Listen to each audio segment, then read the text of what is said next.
listening to Second Wind with Joyce Buford, where women who are ready to expand their life adventure discover the tools to stop playing small and tap into the courage required to enjoy their second wind. Welcome. Good morning, whoever, wherever you are. I am so glad you're here today. This is going to be a very interesting show. It's going to open your world to different cultures and challenges that we have. We sometimes think we live in the USA and everybody is just like us. Well, they are not. And so this is going to be a very interesting show from that aspect. But we are very much the same in that we want love, we want security, we want good things from life. And that's what you're going to hear about as well. Some people have to struggle more to get there. And some have lived in the United States and always had to struggle to get there. So anyway, you're going to love the show. Let me tell you about our guest today, Kanchan. Oh, tell me how to say your last name. Bhaskar. Bhaskar. It's all looks there. It looks a little different from the U.S. English. So Kanchan, an Indian American, is a first-time author with master's in social work and a certificate in life coaching. Being a successful human resource professional, her expertise is in training, mentoring, counseling, and coaching. She has taken the role of advocate, speaker, and coach for victims and survivors of domestic violence. Kanchan is blessed with 3 loving children, a daughter, and twin boys who are well settled in their lives in the USA. She lives in Chicago. So welcome to Texas. You're here. You are here now. Yeah, good. So anyway, tell us about your story. You grew up in a family that was full of love and a good partnership. And one of the customs of India, because you were raised in, where were you raised? New Delhi, India. Right. When you got a certain age, you have arranged marriages. So kind of explain that to us, because we don't really have that here. Okay. So Joyce, before I start answering your questions, I would like to say I'm delighted to be on your podcast. You're doing a wonderful job to the society with your podcast and talking about, the different issues and the latest stuff and everything. So I'm really pleased to be here. Thank you. As far as your question on the arranged marriages is concerned, arranged marriage means when the marriage is arranged by the elders in the family. And that was one tradition that has been there from time immemorial because of the reason that there used to be joint families earlier. And, in a particular family, there will be 30, 40 people living together in a bigger household where the uncles and the aunts and the grandparents and the nieces and the nephews, everybody lived together. So as the daughter or the son were growing, the older members in the family would kind of have an eye on a suitable match for the person. Because they would be watching in the community, in the society, in other households where they were visiting, etc. So that was one big reason that, they knew in their mind that this will be a suitable match for our son or our daughter because we have the experience, we have more wisdom and stuff like that. And earlier, the marriages used to happen very, very at early age also. So the parents thought, the grandparents thought that they had more wisdom to choose a match for them. So that is one big reason of arranged marriages being prevalent in India. The tradition has traveled through the ages. Now there are more nuclear families too. The rural India has moved to urban India a lot, from 5% now, almost 30% today as we speak. Mhm. And the nuclear families may or may not go with arranged marriages. There are love marriages happening now. How successful both are is another question. Um, Mhm. but this is what arranged marriage is. And my time when I was getting married, uh, mine was, my parents were, like you said, very enlightened and modern. And they gave me a chance to, my freedom was there. If I wanted to choose my own partner, I had the freedom when I was Oh. studying in college, etc. But Mhm. I was, I always used to move in groups, and I never had a particular eye, so to say, on a particular match for me. And then also, when I was to get married, my schoolmates were all looking for jobs Yes. Uh-huh. from MSW. So obviously they were not employed, and so I would not have pointed at any particular boy at the time. So then Mhm. mine was an arranged marriage too. And here I would like to tell you one very funny incident. Not funny. My parents' marriage was a combination of love and arrange. I mean, that time I'm talking of 1947, when love was Uh-huh. unheard of. My dad fell in love with my mother, and then he asked for her hand. Ah. So that was the combination. So Yes. yes, my parents were very modern. Well, when they arranged, were your ages always about the same, or was there sometimes great years difference? No, if you're talking about the age difference between boy and girl, then Mhm. it could be anything, 2 years to 7 years to 10 years sometimes. Yeah.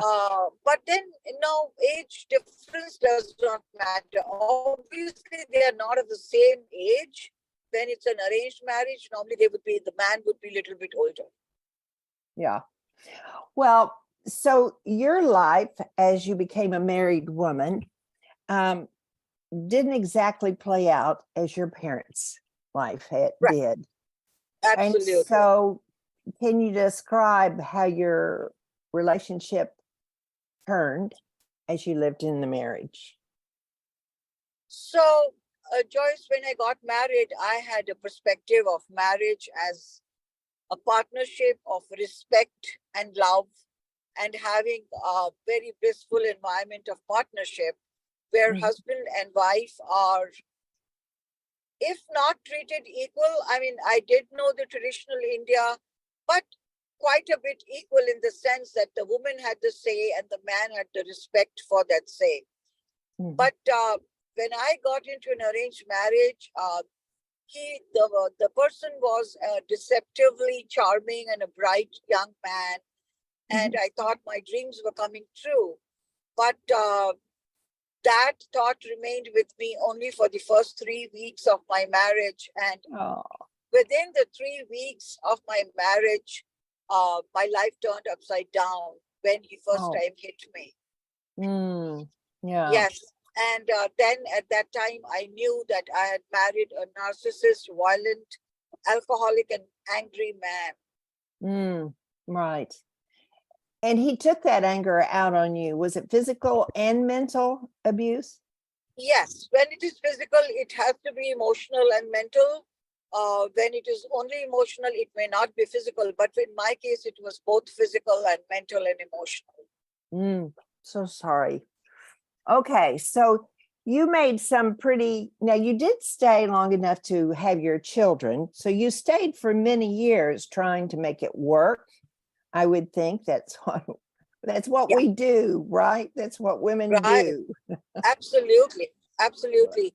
So, yes, I tried to make it work. At the same time, I would also wanting to leave him.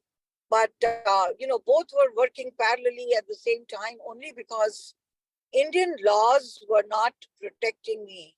Yes. The lawyers, when I approached attorneys, they would tell me that you will not have the custody of all the three children if the perpetrator is able to prove that you have mental issues, which is very Oh, easy to prove. I mean, if oh, you are being beaten and you're emotionally abusive, you're obviously on anti-anxiety or depressed, or your mental state is not good. So Yeah. how do you prove that the person is sane or insane? I mean, it's easy to say they don't have a good mental health.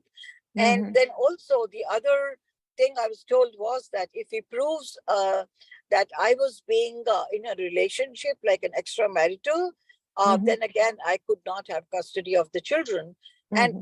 in India, I think in any other country, I'm not sure, but it's very easy to prove that you are having a relation with somebody by just producing some pictures in the court, Yeah. standing with a man or sitting and sipping coffee or whatever Hmm. that is. So that particular reason of the custody of all the three children not coming to me was not acceptable to me at Right. all.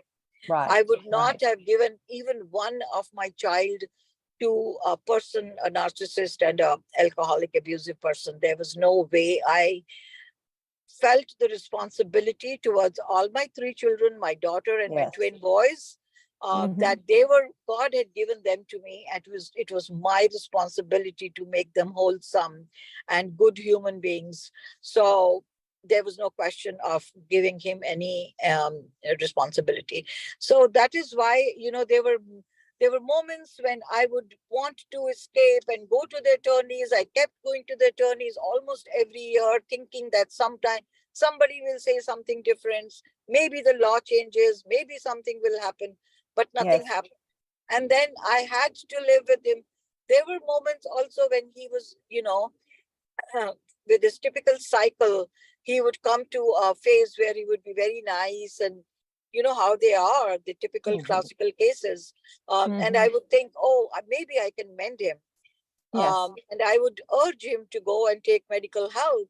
But, he would always say that I was the one who needed help and he was a Yes. normal person. Again, a typical classical case. So, Yes. yes, all the years went by. But again, Joyce, I would like to mention here that I did not waste those 23 years of my life with him. Yeah, on one end, you can say that was a wastage. I don't have regrets today. But I also then started to plan for my escape because I Yes. knew I had to live with him till my children turned 18 and they were able to go to court and say with their own mouth that we want to live Yes. with a mother. Right. They won't be given to me. So I think within, it was 87. So yeah, within 7 to 8 years of my marriage, I started to build a roadmap for my escape. And I Ah. literally built milestones towards that escape. And those milestones were given to me in a way. I would say I would give the credit to the universe. My faith in universe brought me different angels and collaborators, Hmm. in the form of mentors and friends who provided me direction. Hmm. And one of the big milestones that helped me was being financially independent.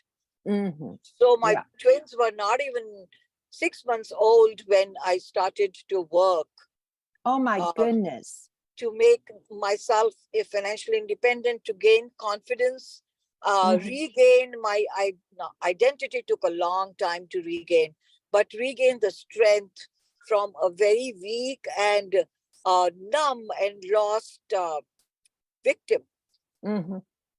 to a person back to Kanchan, who I was when Hmm. before I got married. I would stand for the rights of women. I signed documents on anti-dowry, and at that time in history, 1970s, 80s or so, bride burning was happening a lot in India, where if they don't bring dowry, they were being burnt. So I Oh. signed documents and fighting for the rights. So, from that very strong woman, I had become a victim, and living under the power and control and being fearful and uh, ashamed of society and guilty Hmm. of Hmm. living with him. But I had to come back, and that's Hmm. what I did. So those were my first two milestones of being financially independent and starting to regain my strength. Belief Hmm. in self was one of the tools I adopted. I call it a tool. Belief in self, belief in universe, and belief in spirituality. Mm. These are the three tools that brought my freedom ultimately. Mhm. Mhm. Well, we're here because you have written a book about called Living Leaving, Yes. about your journey. So why did you feel like you needed to put this your story down in a book? Why did you feel the book was so necessary? Joyce, I got divorced in 2003 and I did not write the book till almost 2018. The reason being that my children had been always telling me to write my story and bring it Mm-hmm. to the society and let them know that how strong you were to get out of the entanglement and the whole torment of your husband.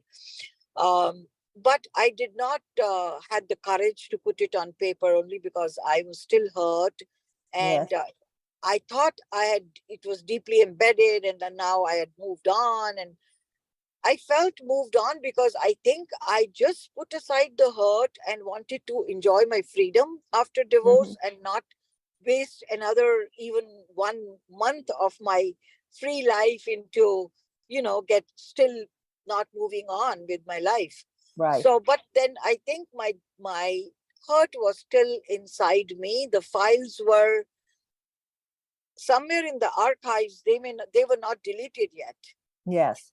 Mm-hmm. So I was not able to uh, bring myself to write my story. But then Mm-hmm. a time came when I was free mentally. I was also on spiritual path at the time, and I was looking Mm-hmm. for my purpose in life. And Yeah. I thought I was having a calling.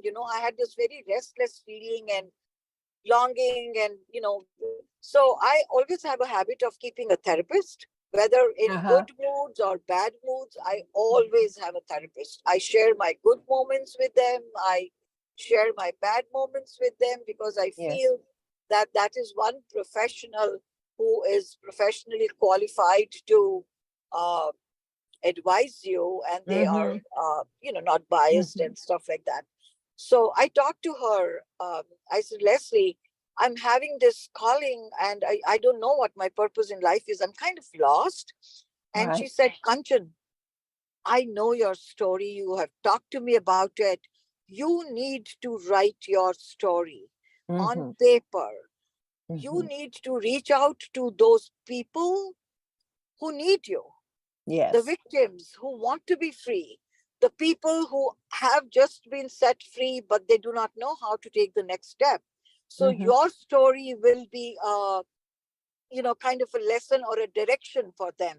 Mm-hmm. So write your story, become an advocate for these people.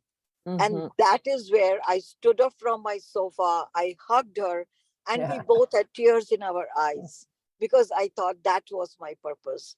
And Oh I yeah. came back home. On my way, I called all my three children and I said, Mom is writing a book. Oh, and I bet they were so happy. And I came back home. I went to the garage. I had a small box kept through the years where I had kept all these small scribblings on torn papers, on notes, on sticky notes, on yellow legal papers. I took out the box from the garage. I went to my patio, which I love to sit, and there's a very good vibe in my patio. There's a church opposite it, and it's all green and nice. Mhm. So I put my table and chair, took a pen and paper, and started writing. Oh, what a book to read. What a book to read. Are they selling it in India? Do you Yes, so know? the book launched on April 11th here. The full name of the book is Leaving How I Set Myself Free from an Abusive Marriage. Yes. Um, in America, it is on all the uh, the online channels like Mm-hmm. Amazon, It's Barnes and on. Noble, Goodreads, and everywhere. Um, Yes. and in India, I went for also promotions. I'm getting a very good traction. People like you, accomplished and enlightened people, they are podcasting me, and things are happening in a very good way. And I'm very I would say blessed. I feel very Mhm. blessed at this moment in my Mm. life. Mm. That's wonderful. Now, I'm sure you're doing speaking. correct? Yes. Yes. Yes. And you're speaking to women's groups or So for now, I have noticed that more women groups are approaching me, although the oh, numbers tell us that 1 in 3 women and 1 in 5 men have to go through domestic abuse once in their lifetime. So yes, the numbers of men are equally grave, but not openly men have come. mm-hmm, So I'm mostly talking to, college groups, females, the societies, the book clubs, and stuff like that, mm-hmm. and also shelters. And that's what I'm doing. I'm proposing to keep on doing that. Mm-hmm. Do you find a lot of people is the group growing or is it um, about the same every time? Because it seems like we just keep talking about this issue of abusive relationships. And I just wonder if it's ever going to go the other way. I want nobody sitting in that audience, but yeah, I think we're a long way from it. And you're right. See, we are a long way from it. That is a but there is a possibility. There is still Mm-hmm, hope. And hope mm-hmm, is something that carries on. And, mm-hmm. revolutions happen by just one person. Yes, Historically, we know there was one yes. person who could bring the revolution, and we are waiting for that time. Mm-hmm. That, and also I feel in the society, the awareness of the gravity and the appalling numbers is not there. Yeah. When I say talk in America and I say 1 in 3 women and 1 in 5 men, Mm-hmm. their mouths are open, like they Yeah. say, oh my God, is that bad? Because Mm-hmm. it's a silent subject, it's a taboo still Mm-hmm. in our Mm-hmm. society. We need to encourage the victims to speak up and Mm-hmm. come out from behind the closed doors Right. and Yeah. talk about it. And we also need to encourage the survivors like me to not just settle down, but again, make it their purpose to come out and talk about it. So I think if we keep doing that, we are not far from talking about Mm-hmm. it more in society. See, there are other taboo subjects which have come to limelight now. Yeah. So we are on the progress. And I'm Yes. very hopeful that we are on the path. Yeah. Yeah. Well, I know once people read your book, they're going to have many questions, I would think, just about how brave you Yes. were to make that transition. Because you shared with me before we got on the air that you had to leave India to get divorced, correct? Yes. Correct. And it wasn't like, oh, I'm going over to America. You really had to sneak or be very secretive about that trip. So, yes, I did leave India for, with the purpose in my head that I'm going to leave him and get divorced. Mm-hmm. Because in India, I had to wait for 18 years, like I said. And But I did not sneak or made it secretive in that sense. I did try for various countries and I was not able to get through. I was trying for the previous 5 years and, trying to see how could I leave India and go far, far Yes. away from him. But then it so happened again, universe and the higher power worked, and I was able to get my visa to come to America. But he came with me. Oh. See, yeah, he would not leave me. He would go wherever I would go. So um, he said that I'm not going to leave you like that. Oh. So I took it sometimes as threatening. Sometimes it was like that what will I do in my life without you guys? Because he was again a lost man. He Yeah. was a sick man. Mm-hmm. So he came with me, and I at that time bought a return ticket for him, thinking that he can come with us just to see where his children are going, Mm-hmm. and then he will come back. But that didn't happen. He came back for a moment, but again, after 3 months, there was a knock at my door. And there he was standing with his two suitcases. And he said, Oh, I'm here. But oh, then in America, I filed for divorce. And ah, within 3 months, because it was mutual at the time, and within 3 months, I got it. ah. So he was agreeing to the divorce. He agreed finally only because, Joyce, I came on my visa and he didn't have any documentation. If I did not help him with his documentation, he would have to go back. So Mhm. he wanted to remain in US because this was the country for him to, Right. have a better life in that sense. Even if he was drinking every day, he could still have a better living than India. Yes.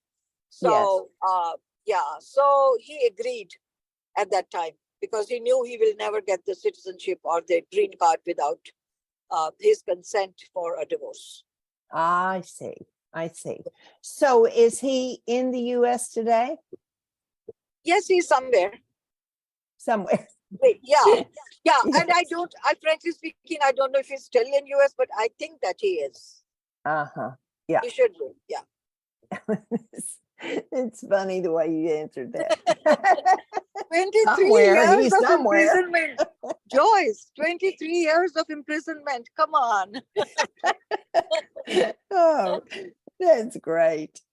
Oh, so the family is doing well and they've Very all well. grown and expanded. And Yes.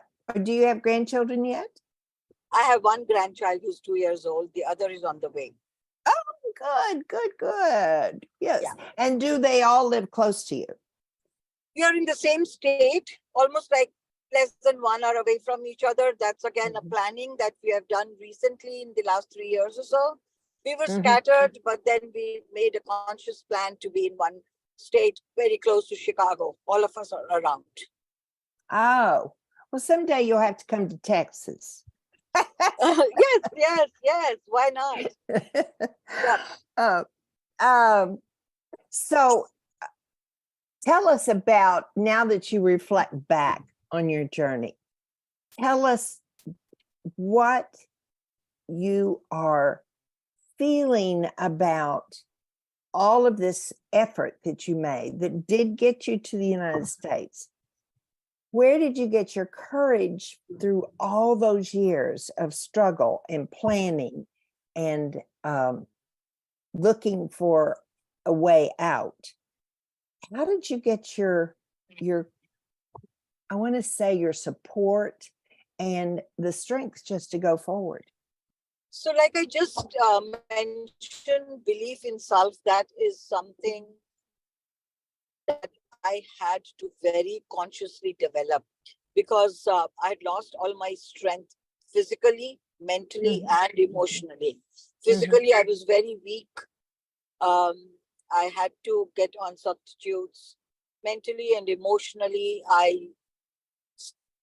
I planned some techniques for having belief in self, and those techniques were very simple, universal techniques that we all use on a daily life. Things like self Oh, care, oh, yes. or looking Mhm. into the mirror every day and saying, "I'm the best." I mean, Yeah. small little things like that. Self compassion, self discipline, Mhm. self preservation. I mean, those Mhm. are the things that I read, and Mhm.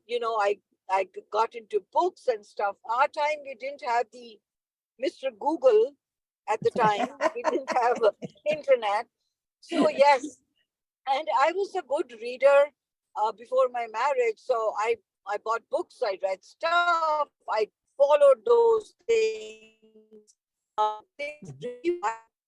I read one of the books on rewiring and I said, oh my God, this is a good discovery for rewiring my brains from, everyday hurt and overwriting it with some good thoughts and some Mhm. happy thoughts. So that's what I did. I also started to do a creative visualization, Uh-huh. which meant that I would sit, yeah, I would sit in one corner and think about these beautiful mountains and clad mountains and the waterfalls and the red flowers and seagulls in the infinite sky flying by themselves.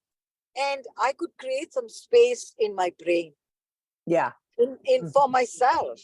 And Right. those were the peaceful moments. So in a way, it was in today's time, you call it mindfulness and Mhm. meditation. Like that was the kind of a meditation that I did for myself. And, just to remain sane. So those things brought a lot of resilience in me. And Mhm. also reflecting on my previous life before marriage, that gave me the strength also that I had to regain my identity and dignity. So I think I became a fighter overnight. And again, when you read the book, you will find out how overnight I became a fighter. I'll leave that little secret thing with you guys and read it, which Is angel that came. is that what they call the Friday night ritual? What is No, the Friday night ritual is different. And that's that? again, that gave me a lot of, my space, I would say, me space. Mhm. But the overnight turning into tigress came through, talking to an angel, a person who came into my life for momentary for 10 minutes.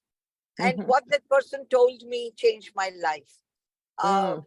but again, I would leave it to you guys to read the book and find out. Sounds like the book is interesting. Now, okay, you've gone through all of this struggle and fight. How have you found your experience? Would you do anything different in your now that you're living in the US, your children are safe, everything is beautiful here? Would you say it's worth the struggle in the years that you took to get Joyce, here? that's why I say the word that I have no regrets of those Mm, 23 years. Because one, that marriage gave me three beautiful children. yes. So that is one big thing that I don't have regrets. The second is that this country gave me the freedom. I feel totally liberated today. I feel Mhm. on top of the world. I am living my life all on my own terms. I Yes. do what I want to do. I go where I want to go. And children are thriving, and so am I. So Yeah. I feel blessed. I really Ah, feel blessed. Yes. yes. Beautiful. Now, we want to now that your book is out Yes. and the name of it is Leaving How I Set Myself Free from an Abusive Marriage. And there's so many people out there that could read this book. So many. I know that. So, Joyce, Um, I would suggest here that I share that, people who would like to know more about me or cannot find my book, although it's easily available on Amazon, like I said, Barnes mhm, and Noble mhm, and Goodreads and so many other, Target and Walmart. But mhm, visit my website. It's kanchanbhaskar.com. It's KANCHANBHASKAR dot mhm, com. mhm, You will see excerpts from the book, preface of the book, other YouTube channels of mine on the media section, my bio, and mhm. there are all navigations given there of the social media that I just started. In fact, I was never on social media. I've just started 3 months back. So Ah, yes, I'm in social media now. I'm everywhere. oh, see, free woman, free woman. Well, we are coming to the end of our show. It's been fascinating to hear your story and to recognize the courage that it took for you to do all of that and the patience, oh my, to wait so many years from babies being born to 18 years. That's a long time. But anyway, as you say, there are always those treasured moments that every child provides us as they grow. And I'm sure you have those in your mind as well. So in closing the show, I thank you so much for having the courage to stand up and share your story on air, as well as write this book. It will help other women. I am confident in that. Now, Thank you so you much, Joyce. Yes. Now, I shared with you that my word for this year is joy. And so I would like, are you willing to play with me on 2 questions about joy? Yes, Okay. absolutely. My first question to you is that I believe we all experience joy. And there's always one that when somebody says joy, into your mind goes an image or the time or the day or something special. So would you be so kind to share one of your moments of joy that you could just pluck from the sky and share with us? The day I got divorced. I can say so many other things. My first child born, my twins born, but Of course. the true joy after all that hurt came to me in October of 2003 when I came out of the court and I had the paper which said divorce. So I think I jumped. I literally jumped. I came back home and called all the people I knew and I said, I am a free bird today. Oh, Those were yes. my words. Those were my Yes. words to my children and everybody I knew, that I am a free bird today. And I've been a free bird after that. You're right. That was a good moment for Yeah. sure. Now, because you have learned so much from this journey, we never go through sorrow and sadness without learning something. There's always a gift, whether we like to admit it or not. But what could you share 3 things that would help someone who's struggling with the thought of not experiencing joy, how they could prepare themselves or encourage themselves to experience joy? So, according to me, joy comes to you from within you. Mm. Joy is Mhm. not something that we are looking outside. I mean, outside is always full of sufferings. There are always upheavals, ups and downs, and roller coaster rides we all have. So the joy has to come from within. And when I say within, one has to get in touch with our soul. Oh, That love is what that. I would say, because I'm very spiritually oriented, and I think Mhm. my true happiness is or came to me only when I got back in touch with my soul, which which was lost to my perpetrator for a long time. Yes. But then when I regained that, when I started to meditate and feel that happiness within me, that Mhm. I'm a good human being, I am an honest human being, I am, I should not be greedy, I should not be angry, I should not have that unnecessary lust, and the 4 or 5 things which spirituality teaches us. Mhm. And you are on the spiritual path, you start to get that happiness because you are not having that bad ego.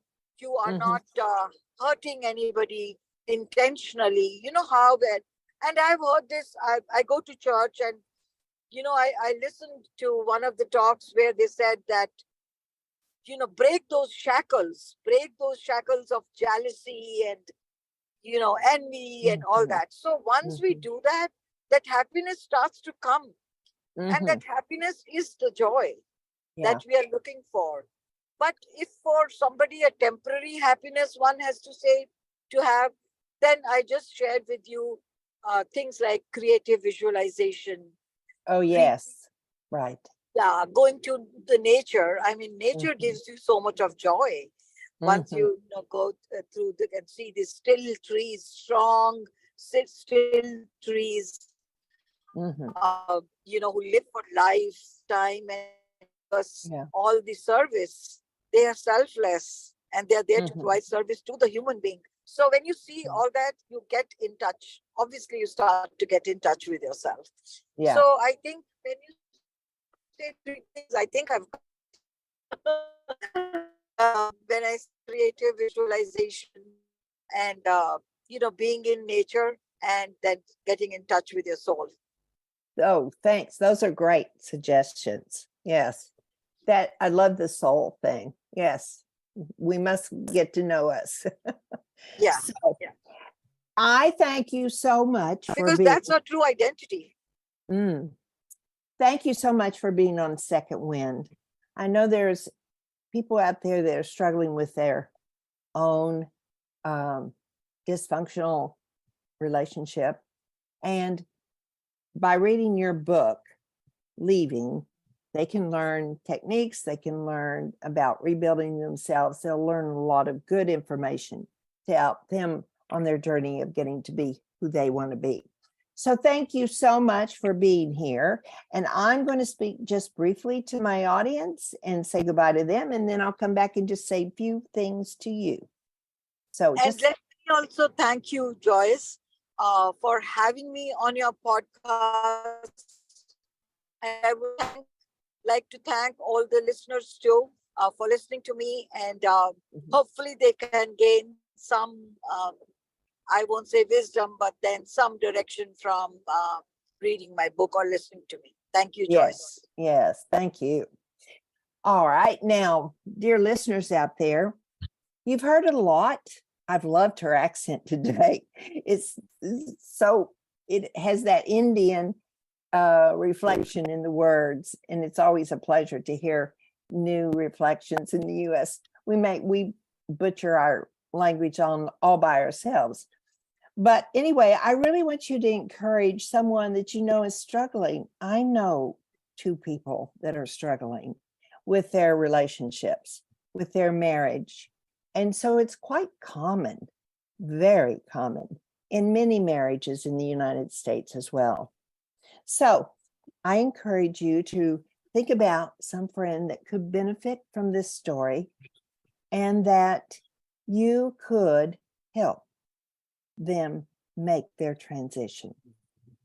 You can be an advocate for them. So I encourage you, if you will, please think about your friends. And then I want to say thanks for being here today. I hope you found wisdom in the words we've shared from I just mess it up. Kanchan. No, I didn't. Kanchan. Say it again. Oh, it's so much better when you say Kanchan. it. Yes. So anyway, thank you so much for being here. I look forward to having you here next week. It's always a pleasure. Thank you. Have a great week. Joyce Buford returns next week at the same time for another edition of Second Wind. Through the Joyce Buford Empowerment System, women are receiving the support they need through their transitions and are able to reclaim their true purpose with confidence. They receive the tools they need to map out new lives. You can find out more about her coaching services at joycebufordempowers.com.